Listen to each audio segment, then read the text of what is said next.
Morning students. कल जो activity के स्ट्रक्चर के बारे में मैं पढ़ाया था, एनोड एरे एक्सपेरिमेंट और कैथोड एरे एक्सपेरिमेंट हो चुका है। कैथोड एरे एक्सपेरिमेंट के बारे में मैंने बताया था कि इसके द्वारा इलेक्ट्रॉन की डिस्कवरी हुई थी और एनोड एरे एक्सपेरिमेंट के द्वारा प्रोटॉन का डिस्कवरी हुआ। मैंने ये कहा था कि यदि किसी भी विद्यार्थी को पढ़ाने के क्रम में कोई प्रॉब्लम हो तो उस प्रॉब्लम को कमेंट बॉक्स में लिख देंगे। और मैंने कल पढ़ा कि एक विद्यार्थी का ये कमेंट था कि फोटोग्राफिक प्लेट क्या होता है। तो बच्चों, फोटोग्राफिक प्लेट, आप लोग तो फोटो के बारे में, कैमरा के बारे में सुने होंगे। कैमरा में एक रील होता है, हम लोग उसको बोलचाल की भाषा में रील बोलते हैं। उस रील का सही नाम फिल्म है, वो फोटोग्राफिक फिल्म है।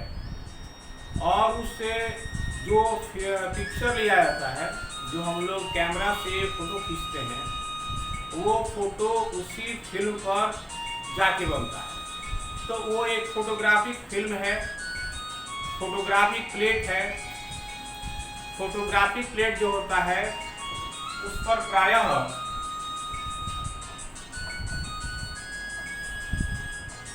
सिल्वर ब्रोमाइड का लेप लगा होता है। जो फोटोग्राफिक फिल्म होता है, फोटोग्राफिक प्लेट होता है, उस पर सिल्वर ब्रोमाइड का लेप लगा होता है। और आप ये जानते होंगे या देखे होंगे कि जब फोटो से हम लोग जो कैमरा से कोई फोटो खींचते हैं तो उसमें का जो रील हम लोग निकालते हैं, वो रील किसी डार्क प्लेस पर जाके निकालते हैं। इसलिए कि वो जो फिल्म है, फोटोग्राफिक फिल्म है, उस पर यदि लाइट पड़ जाएगा तो लाइट पड़ने पर जो फोटो खींचा गया है सब खराब हो जाएगा, क्योंकि प्रकाश जो है वो उसको, ये जो सनलाइट है, वो फोटोग्राफिक फिल्म को, फोटोग्राफिक प्लेट को प्रभावित करता है। तो फोटोग्राफिक प्लेट को प्रभावित करने का मतलब हुआ कि उस पर जब लाइट पड़ेगा तो जो फोटो लिया गया है वो फोटो खराब हो जाएगा। तो जब कैथोड रे या एनोड रे, जब कैथोड रे या एनोड रे फोटोग्राफिक प्लेट पर पड़ता है, उस पर गिरता है, तो जहां जहां वो रे पड़ेगा फोटोग्राफिक प्लेट पर, वहां पर वो उसको प्रभावित करेगा, यानी वहां पर स्पॉट बना देगा। इसी बात को कहा जाता है कि एनोड रे और कैथोड रे फोटोग्राफिक प्लेट को प्रभावित करते हैं। तो समझ गए कि फोटोग्राफिक प्लेट को प्रभावित करने का मतलब क्या हुआ। एक दूसरे बच्चे का कमेंट था एक्सरे के बारे में। कैथोड रे एक्सपेरिमेंट में जो प्रॉपर्टी मैं लिखवाया था कैथोड रे का, तो उसमें मैंने लिखवाया था कि जब कैथोड किरणें किसी धातु के पत्थर से टकराती हैं तो एक्स रे उत्पन्न होता है। एक्स रे का नाम बच्चों आपने सुना होगा। एक्स रे, जिसको हिंदी में कहा जाता है एक्स किरण, लगभग सभी लोग, प्रायः सभी लोग इसका नाम सुने होंगे, एक्स किरण का, एक्स रे का। जब किसी का हाथ टूट जाता है, जब किसी का पैर टूट जाता है, यानी शरीर के अंदरूनी भाग में इंटरनल पार्ट्स में, इंटरनल जो पार्ट्स है उसमें अगर कोई फ्रैक्चर हो गया तो उसको देखने के लिए डॉक्टर लोग ये एक्स किरण का उपयोग करते हैं और उस पार्ट का एक्सरे कराते हैं। और जब उस पार्ट का एक्सरे होता है तो पता चलता है कि कहाँ पर बोन डिसलोकेट हो गया है, कहाँ पर की हड्डी टूट गई है, ये पता चलता है। तो उसके लिए एक्स किरण की मदद ली जाती है। और वही एक्स किरण है जिसकी उत्पत्ति होती है तब जब कैथोड किरण जाके टकराती है धातु के किसी पत्थर से। ओके, फिर कल भी मेरा क्लास हुआ था, कल भी मैंने एक वीडियो अपलोड किया था। तो फिर पीछे के जो वीडियोज हैं उनमें आपको जहाँ भी कोई परेशानी हो, जहाँ भी कोई समस्या हो, जो भी बात आपके समझ में नहीं आ रही हो, उसको आप, मैं फिर कह रहा हूँ कि कमेंट बॉक्स में डाल दीजिएगा लिख के अपना प्रॉब्लम, और मैं अगले दिन अगले वीडियो में उस प्रॉब्लम को सॉल्व करने का प्रयास करूँगा। कुछ बच्चों का ये पूछना था कमेंट बॉक्स में कि हम लोग इसको नोट करें या नहीं करें। तो बच्चों, ये आपकी इच्छा पर निर्भर करता है। अगर आप जो मैं यहाँ लिखवा रहा हूँ, अगर आप उसको नोट कर लेते हैं तो आपके पास हमेशा के लिए हो जाएगा और आपको आगे सुविधा होगी। ओके, तो हम लोग पढ़ चुके एटॉमिक स्ट्रक्चर में एनोड रे एक्सपेरिमेंट और कैथोड रे एक्सपेरिमेंट, और हमने पढ़ा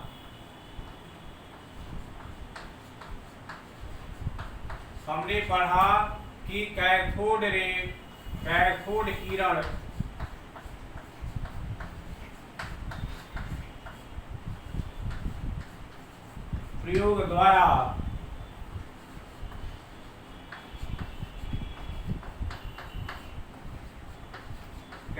किरण प्रयोग द्वारा इलेक्ट्रॉन की खोज हुई।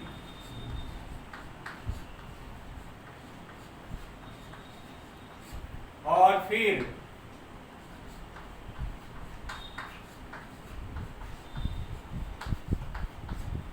एनोड किरण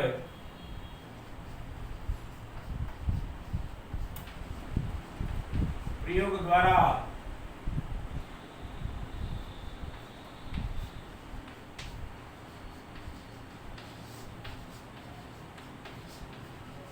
प्रोटॉन की खोज हुई। कैथोड किरण, कैथोड रे एक्सपेरिमेंट द्वारा इलेक्ट्रॉन की खोज हुई, और एनोड किरण प्रयोग द्वारा प्रोटॉन की खोज हुई। ये आप लोग जान चुके। ये दोनों यानी इलेक्ट्रॉन और प्रोटॉन, ये दोनों प्रत्येक परमाणु में पाए जाते हैं। यानी कोई भी ऐसा परमाणु नहीं है जिसमें इलेक्ट्रॉन और प्रोटॉन नहीं हो। इसलिए हम लोग इलेक्ट्रॉन और प्रोटॉन को फंडामेंटल पार्टिकल कहते हैं। मैं यहाँ लिख देता हूं,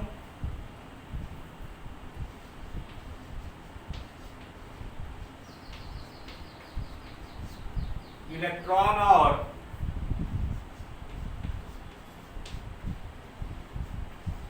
प्रोटॉन को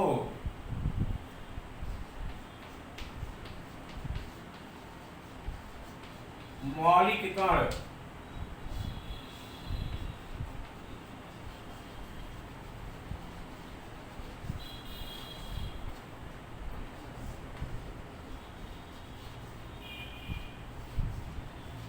फंडामेंटल पार्टिकल्स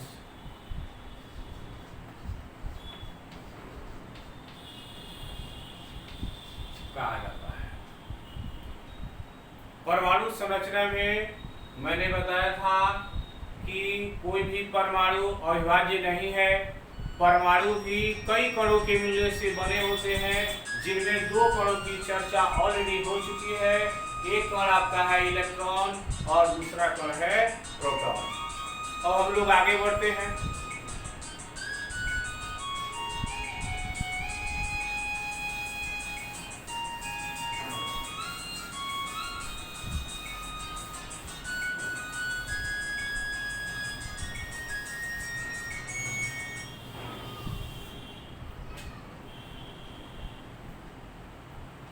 तो बच्चों, जितने भी परमाणु हैं, सभी परमाणु में, सभी तत्वों के परमाणु में ये दो मौलिक कण तो होते ही हैं, प्रोटॉन और इलेक्ट्रॉन। प्रोटॉन की खोज हुई एनोड रे एक्सपेरिमेंट के द्वारा, और इलेक्ट्रॉन की खोज हुई कैथोड रे एक्सपेरिमेंट के द्वारा। ओके, अब देखिए, आप प्रीवियस क्लास में पढ़े होंगे कि एक एलिमेंट है नाइट्रोजन। एक एलिमेंट है नाइट्रोजन, जिसका सिंबल होता है N। एक एलिमेंट है नाइट्रोजन जिसका सिंबल होता है N। और आपको जानकारी होगी, आप पढ़े होंगे कि नाइट्रोजन का एटॉमिक नंबर 7 होता है। और एटॉमिक नंबर का मतलब ही आप पढ़े होंगे कि किसी भी परमाणु में जो प्रोटॉन की संख्या होती है उसको एटॉमिक नंबर कहा जाता है। तो इसमें नाइट्रोजन का एटॉमिक नंबर, नाइट्रोजन की परमाणु संख्या 7 होती है। इसका मतलब हुआ कि नाइट्रोजन में प्रोटॉन की संख्या 7 है। नाइट्रोजन के एक परमाणु में प्रोटॉन की संख्या 7 है। नाइट्रोजन की परमाणु संख्या 7 है। इसका मतलब है कि नाइट्रोजन के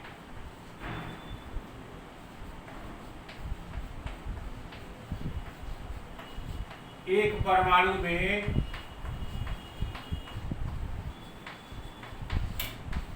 प्रोटॉन की संख्या बराबर 7। और आप जानते हैं कि प्रोटॉन की संख्या और इलेक्ट्रॉन की संख्या बराबर होती है। तो जब प्रोटॉन की संख्या 7 है तो इलेक्ट्रॉन की संख्या भी हो गई 7।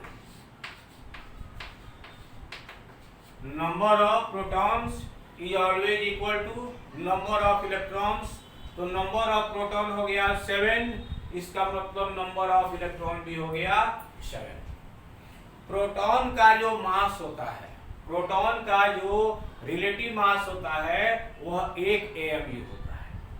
तो बच्चों, नाइट्रोजन के एक परमाणु में जब प्रोटॉन की संख्या 7 है और एक प्रोटॉन का मास 1 AMU होता है, तो 7 प्रोटॉन का द्रव्यमान हो गया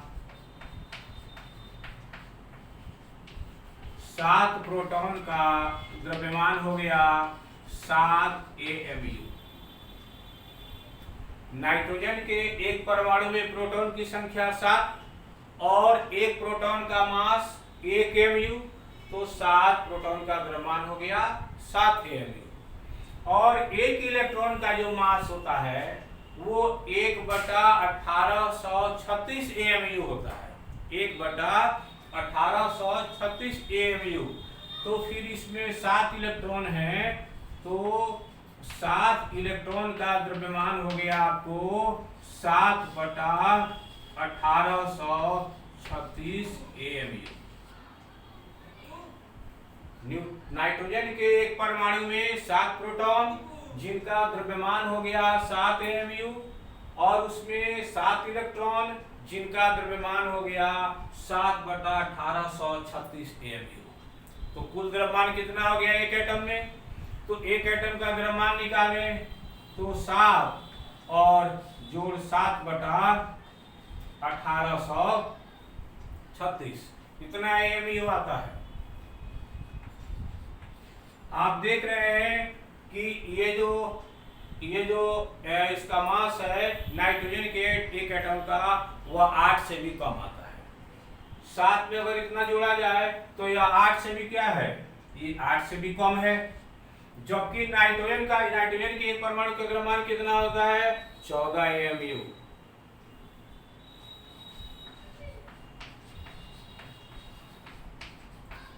नाइट्रोजन के एक परमाणु का द्रव्यमान होता है 14 AMU। अब बताइए कि जब नाइट्रोजन के एक परमाणु में 7 प्रोटॉन और 7 इलेक्ट्रॉन है, तो उन दोनों का जो उनके द्रव्यमान का जो सम है वो 8 से कम आ रहा है। जबकि नाइट्रोजन के एक परमाणु का द्रव्यमान हम लोग जानते हैं 14 AMU होता है। बच्चों, इससे क्या पता चलता है? इससे ये पता चलता है कि नाइट्रोजन के एक परमाणु में प्रोटॉन और इलेक्ट्रॉन के अलावे, नाइट्रोजन के एक परमाणु में प्रोटॉन और इलेक्ट्रॉन के अलावे और भी कोई कण मौजूद रहता है। और इसी अनुमान के आधार पर एक तीसरे कण की खोज हुई, जिस कण का नाम है न्यूट्रॉन। प्रोटॉन और इलेक्ट्रॉन के बाद जो तीसरे कण की खोज है उसका नाम है न्यूट्रॉन। देखिए, यानी परमाणु में केवल प्रोटॉन और इलेक्ट्रॉन ही नहीं होते हैं, उनके अलावा एक और कण होता है। कौन सा कण? न्यूट्रॉन होता है। और ये न्यूट्रॉन में द्रव्यमान होता होगा, न्यूट्रॉन में द्रव्यमान होता होगा, तब जाके तो आपको 7 प्रोटॉन 7 इलेक्ट्रॉन और न्यूट्रॉन जितने भी होते हैं उन सबों का योग मिला के नाइट्रोजन के एक परमाणु का द्रव्यमान हो जाता है कितना? 14 AMU। तो तीसरा कण क्या हुआ बच्चों? तीसरा कण क्या हुआ? तीसरा कण हुआ न्यूट्रॉन। तो परमाणु में मौलिक रूप से, मूल रूप से 3 कण होते हैं, प्रोटॉन, इलेक्ट्रॉन और न्यूट्रॉन। तो प्रोटॉन और इलेक्ट्रॉन की डिस्कवरी के बारे में बता चुका हूं। आ जाइए, आपको मैं बता रहा हूं न्यूट्रॉन की डिस्कवरी के बारे में।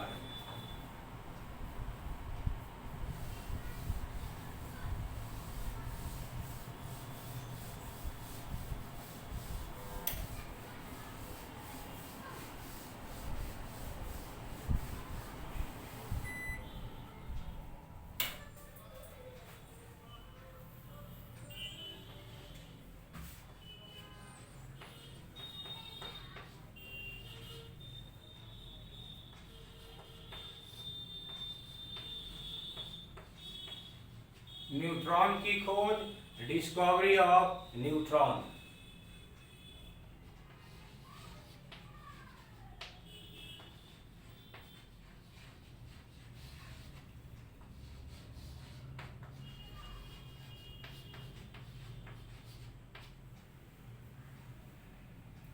न्यूट्रॉन की खोज किए थे जेम्स चैडविक।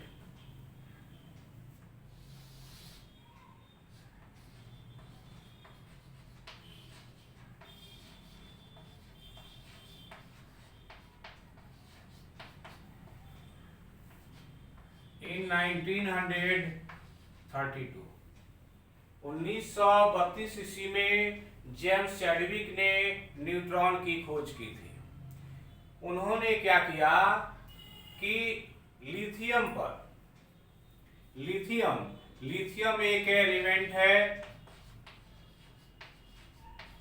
लिथियम जिसका सिंबल होता है Li और इसका एटॉमिक नंबर होता है 3 और इसका मास होता है 7 यानी 7।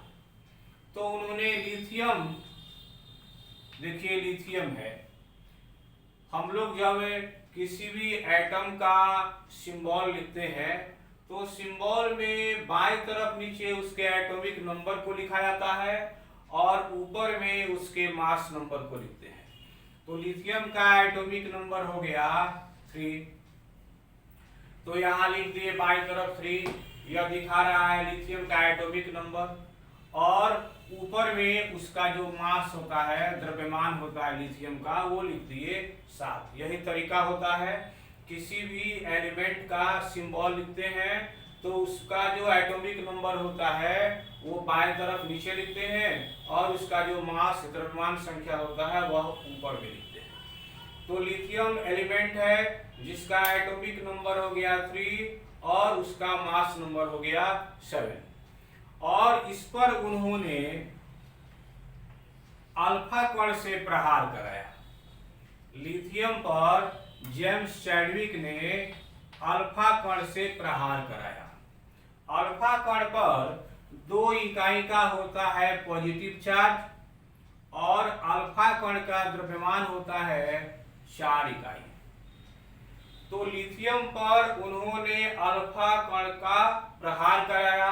देखिए अल्फा के नीचे यहाँ लिखे हैं 2, यहाँ लिखे हैं 4। अल्फा पर 2 इकाई का पॉजिटिव चार्ज और अल्फा कण का द्रव्यमान हो गया 4 इकाई। तो लिथियम पर उन्होंने अल्फा कण से प्रहार कराया तो उनको प्राप्त हुआ बोरॉन। लिथियम पर जब जेम्स चैडविक ने अल्फा कण से प्रहार कराया तो उनको प्राप्त हुआ बोरॉन, और बोरॉन का एटॉमिक नंबर होता है 5। और बोरॉन के दो समस्थानिक होते हैं, एक का मास द्रव्यमान होता है 10 और दूसरे का 11। तो उनको जो मिला वो मिला द्रव्यमान 10 वाला बोरॉन। अब आप देखिए लिथियम पर प्रहार कराए हैं अल्फा कण का, तो उनको प्राप्त हुआ बोरॉन जिसका एटॉमिक नंबर था 5 और जिसका द्रव्यमान था 10। आप लोग प्रीवियस क्लास में पढ़े होंगे रासायनिक समीकरण के बारे में कि रासायनिक समीकरण में जो रिएक्टेंट होते हैं यानी जो अभिकारक होते हैं उनका द्रव्यमान और इधर जो प्रोडक्ट बनता है उत्पाद उनका द्रव्यमान बराबर होता है। द्रव्यमान संरक्षण का नियम है, रासायनिक संयोग का द्रव्यमान संरक्षण का नियम है कि अभिकारकों का कुल द्रव्यमान और उत्पादों का कुल द्रव्यमान आपस में बराबर होता है। अब यहां देखिए, यहां अभिकारक की तरफ है लिथियम और अल्फा, तो लिथियम का द्रव्यमान यहां है 7 और अल्फा कण का है 4। 7 और 4 मिलकर हो गए 11, जबकि बोरॉन का द्रव्यमान यहाँ है 10। तो इसका मतलब है कि इसमें कोई एक कण ऐसा उत्पन्न हो रहा है जिस कण का द्रव्यमान कितना है 1। यहाँ पर कोई एक कण उत्पन्न हो रहा है जिसका द्रव्यमान होगा 1। जब इस कण का द्रव्यमान 1 होगा तो उत्पाद का कुल द्रव्यमान हो गया 10 और 1 11 और अभिकारकों का भी कुल द्रव्यमान हो गया 7 और 4 11। अब आते हैं आवेश पर। जो अभिकारक का कुल आवेश है वो लिथियम में है 3 और अल्फा पर है 2, यानी कुल मिला के 3 और 2 5। और यहाँ बोरॉन में भी आवेश कितना है 5। अब देखिए इसका मतलब यहाँ जो कण है वह कण में आवेश नहीं है, यानी वह उदासीन है। तो इस आधार पर जब जेम्स चैडविक ने लिथियम धातु पर अल्फा कण का प्रहार कराया तो देखा कि उनको बोरॉन प्राप्त हुआ जिसका द्रव्यमान था 10 और जिसकी परमाणु संख्या थी 5। और यहाँ पर चूंकि द्रव्यमान इसका अधिक है तो यहाँ पर एक कोई ऐसा पार्टिकल उत्पन्न होता है जिसका द्रव्यमान 1 होता है, ताकि यहाँ उत्पाद का द्रव्यमान और अभिकारक का द्रव्यमान इक्वल हो जाए। लेकिन यहाँ चार्ज की बात देखते हैं तो लिथियम में 3 इकाई का पॉजिटिव चार्ज, अल्फा में 2 इकाई का पॉजिटिव चार्ज, तो टोटल चार्ज हो गया 3 और 2 5। तो यहाँ कोई ऐसा कण होता होगा जिसमें किसी भी प्रकार का चार्ज नहीं होता है, तो वह उदासीन कण है, न्यूट्रल है, इसलिए उन्होंने इस कण का नाम दिया न्यूट्रॉन। इस प्रकार न्यूट्रॉन की खोज हुई जेम्स चैडविक के द्वारा 1932 ईस्वी में। तो बच्चों मैं समझता हूं कि न्यूट्रॉन की खोज कैसे किया गया जेम्स चैडविक के द्वारा। आप समझ गए होंगे कि लिथियम पर अल्फा कण का प्रहार करा के और उन्होंने न्यूट्रॉन नामक कण की खोज की। न्यूट्रॉन का सिंबल N होता है और उसका मास होता है 1 mu और उसका द्रव्यमान होता है 0। तो यही आपका हो गया न्यूट्रॉन की खोज।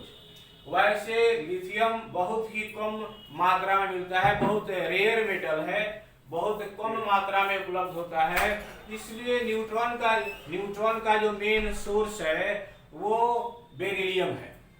न्यूट्रॉन का जो मेन सोर्स है वो आपको है बेरिलियम Be। तो हम देखें कि किसी भी परमाणु में, मैं यहां लिख देता हूं,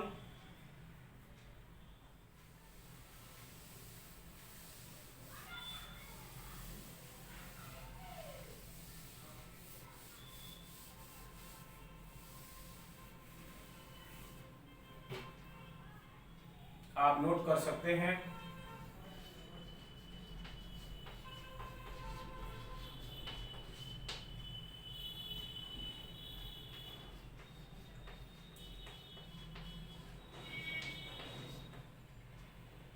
किसी भी परमाणु में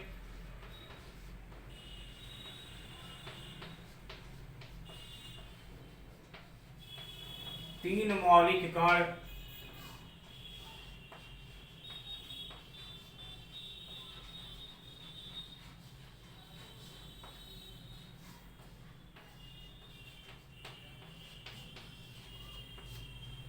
यानी तीन फंडामेंटल पार्टिकल्स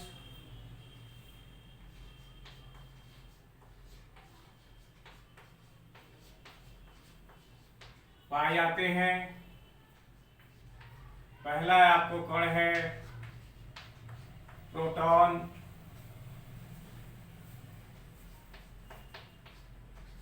दूसरा कण है इलेक्ट्रॉन और तीसरा कण है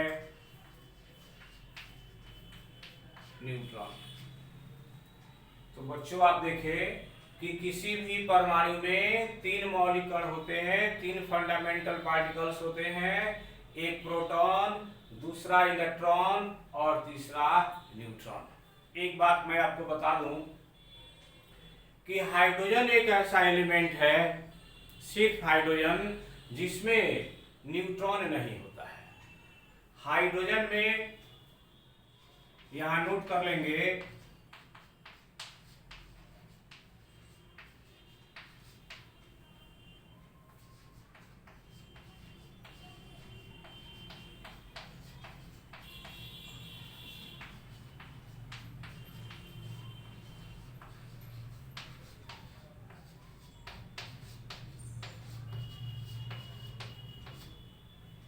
हाइड्रोजन में केवल प्रोटॉन और इलेक्ट्रॉन होते हैं।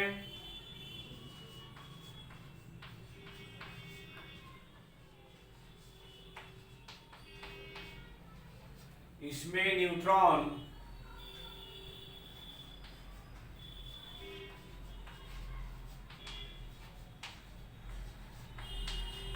अनुपस्थित होता है। हालांकि हाइड्रोजन के तीन समस्थानिक होते हैं, प्रोटियम, ड्यूटेरियम और ट्राइटियम। तो उसमें जो प्रोटियम है, हाइड्रोजन का जो समस्थानिक होता है प्रोटियम, हाइड्रोजन का जो समस्थानिक होता है प्रोटियम, केवल प्रोटियम ही इसका समस्थानिक है हाइड्रोजन का, जिसमें प्रोटॉन और इलेक्ट्रॉन होते हैं, न्यूट्रॉन नहीं होता है। वैसे इसके जो समस्थानिक और हैं दो, जो बहुत ही कम मात्रा में पाए जाते हैं, ड्यूटेरियम और ट्राइटियम, उसमें न्यूट्रॉन होते हैं। लेकिन जनरली हम लोग ये कहते हैं कि हाइड्रोजन में केवल प्रोटॉन और इलेक्ट्रॉन होते हैं, इसमें न्यूट्रॉन अनुपस्थित होता है, यानी हाइड्रोजन में न्यूट्रॉन नहीं पाया जाता है। और बाकी जितने भी एलिमेंट्स हैं, सभी के परमाणु में तीन मौलिक कण पाए जाते हैं।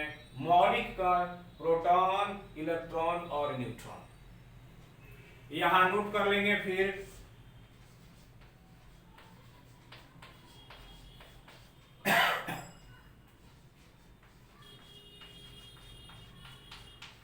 इन मौलिक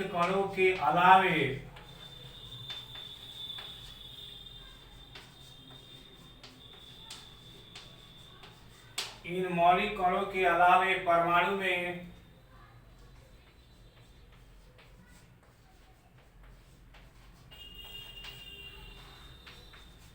और भी कण पाए जाते हैं, जैसे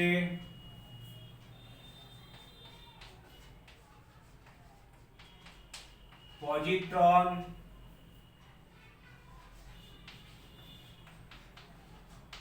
न्यूट्रिनो,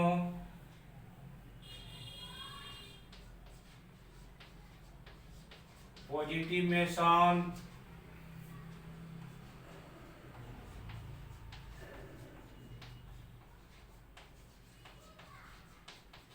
नेगेटिव मेसन इत्यादि। तो बच्चों, मैंने आपको बताया परमाणु संरचना में कि किसी भी परमाणु में तीन फंडामेंटल पार्टिकल्स होते हैं, प्रोटॉन, इलेक्ट्रॉन और न्यूट्रॉन।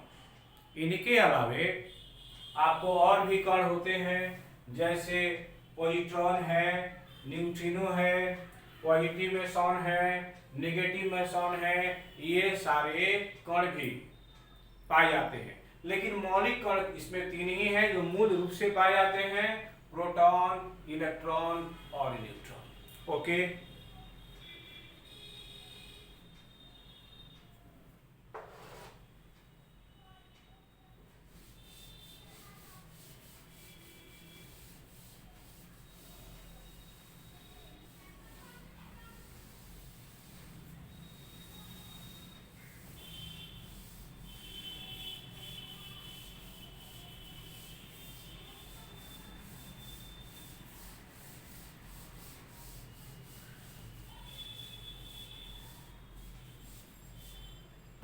अब इस बात को याद रखेंगे, आप इस बात को याद रखेंगे कि किसी भी परमाणु में ये जो तीन मौलिक कण हैं, इनमें प्रोटॉन और इलेक्ट्रॉन की संख्या हमेशा इक्वल होती है। Number of protons is always equal to number of electrons in any atom. किसी भी परमाणु में प्रोटॉन की संख्या और इलेक्ट्रॉन की संख्या समान होती है। नोट कर लीजिए।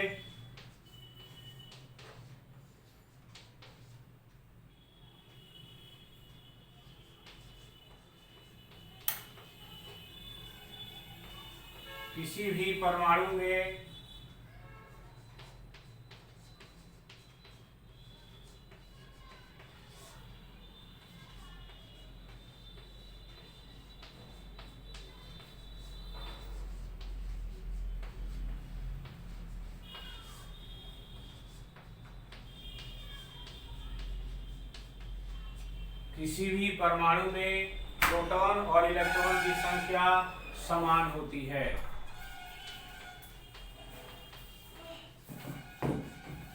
न्यूट्रॉन की संख्या की बात करें तो न्यूट्रॉन की संख्या प्रोटॉन की संख्या के बराबर हो सकती है या फिर प्रोटॉन की संख्या से अधिक हो सकता है। न्यूट्रॉन की संख्या कभी भी प्रोटॉन की संख्या से कम नहीं होती है। नोट कर लीजिए। न्यूट्रॉन की संख्या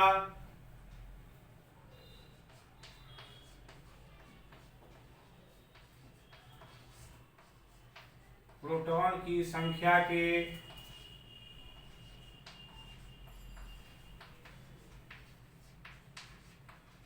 बराबर होती है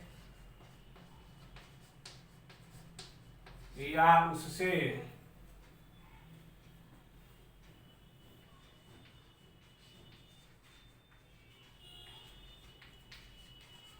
अधिक हो सकती है।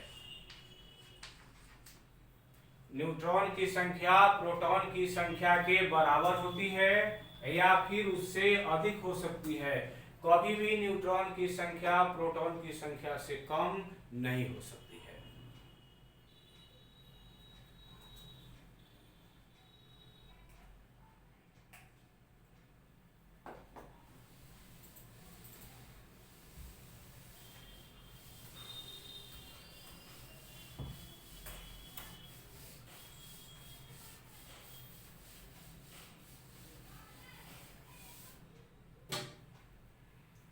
अब एक टर्म है परमाणु संख्या।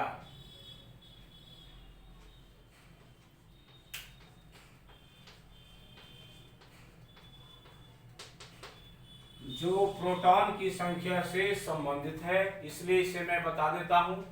परमाणु संख्या, जिसको अंग्रेजी में कहा जाता है एटॉमिक नंबर।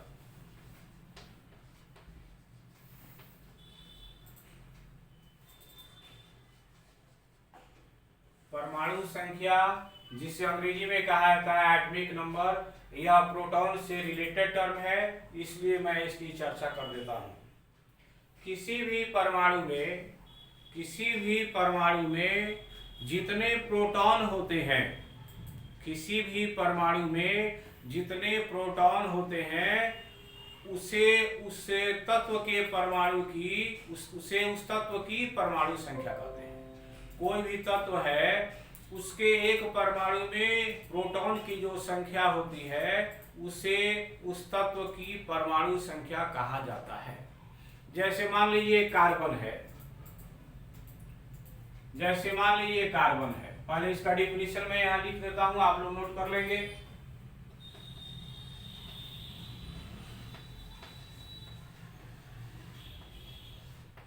किसी तत्व के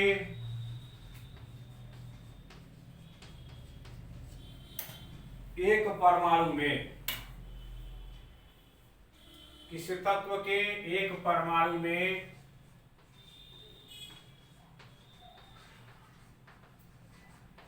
उपस्थित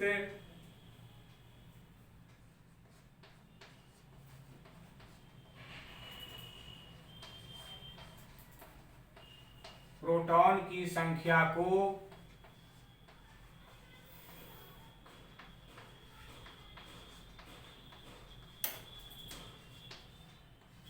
परमाणु संख्या कहते हैं।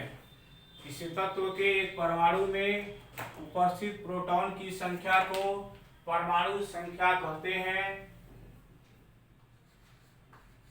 इसे Z द्वारा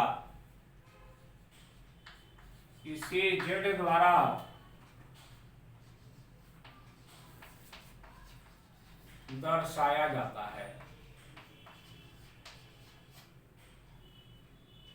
किसी भी तत्व के एक परमाणु में उपस्थित प्रोटॉन की संख्या को परमाणु संख्या कहते हैं। इंग्लिश में भी इसका डिफिनीशन मैं लिख देता हूं,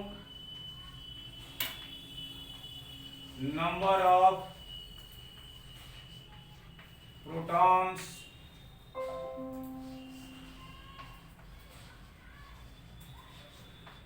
present in an atom of an number of protons present in an atom of an element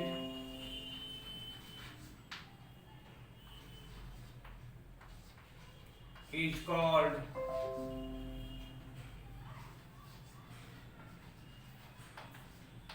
atomic number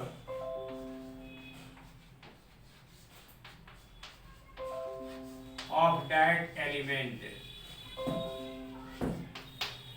Number of protons present in an atom of an element is called atomic number of that element. किसी भी तत्व के एक परमाणु में जितने proton उपस्थित होते हैं उन्हीं की संख्या को, प्रोटॉन की संख्या को परमाणु संख्या कहते हैं और परमाणु संख्या को दर्शाया जाता है Z से।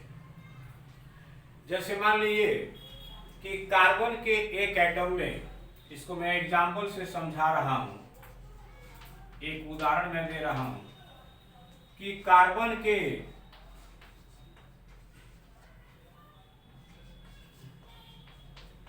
एक परमाणु में, कार्बन के एक परमाणु में प्रोटॉन की संख्या 6 होती है। कार्बन के एक परमाणु में प्रोटॉन की संख्या 6 होती है। तो बताइए कि कार्बन का एटॉमिक नंबर कितना होगा। तो कार्बन का एटॉमिक नंबर मतलब क्या, मैं बताया कि एटॉमिक नंबर मतलब उसके एक परमाणु में कितने प्रोटॉन हैं। तो यहाँ कार्बन के एक परमाणु में कितने प्रोटॉन हैं, 6। यहाँ कार्बन के एक परमाणु में प्रोटॉन की संख्या मैं कितना बताया, 6, और जितने प्रोटॉन हैं वही उसका क्या हो गया, परमाणु संख्या। इसलिए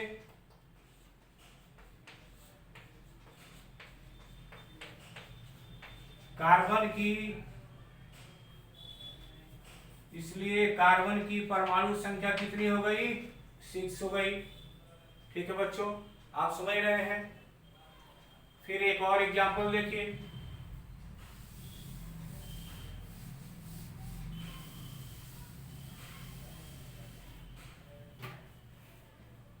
अगर कहा जाए आपसे, आपको मैं एक क्वेश्चन दे रहा हूं कि नाइट्रोजन की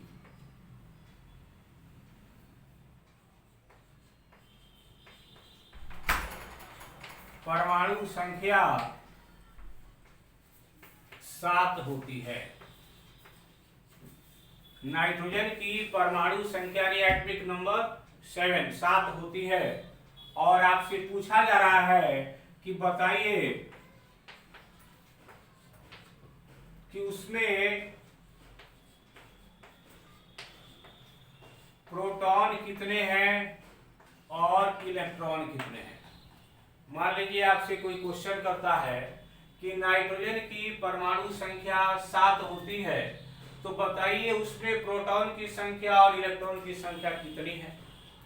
तो आप परमाणु संख्या के डिफिनीशन पर ध्यान देंगे कि परमाणु संख्या मतलब प्रोटॉन की संख्या, और यहाँ परमाणु संख्या कितना बता रहा है 7, यानी प्रोटॉन की संख्या भी कितनी हो गई 7। जितने प्रोटॉन होते हैं वही परमाणु संख्या होती है, यानी जो परमाणु संख्या होती है वही प्रोटॉन की संख्या हो गई। और यहाँ परमाणु संख्या 7 है, तो परमाणु संख्या 7 है तो प्रोटॉन की संख्या भी कितनी हो गई, प्रोटॉन की संख्या भी हो गई 7। और कुछ देर पहले मैं बताया हूं कि किसी भी परमाणु में प्रोटॉन की संख्या और इलेक्ट्रॉन की संख्या आपस में बराबर होती है। तो जब प्रोटॉन की संख्या 7 हो गई तो इलेक्ट्रॉन की संख्या कितनी हो गई, इलेक्ट्रॉन की संख्या भी हो गई 7। यानी नाइट्रोजन की यदि परमाणु संख्या 7 है, इसका मतलब उसमें प्रोटॉन की संख्या 7 है और इलेक्ट्रॉन की संख्या भी 7 है।